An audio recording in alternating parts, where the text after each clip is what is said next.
In this video, I will show you how to add the alert zone on Citizen.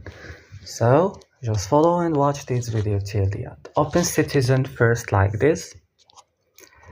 And after that, you should go and click here and click right now on your profile.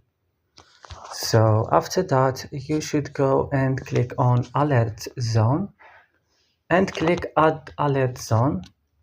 And click or write the address and the name, location name, and here you have to notification distance and go and incident category, weapon, everything, and then click save alert zone, and that's all. Don't forget to like and subscribe, and bye.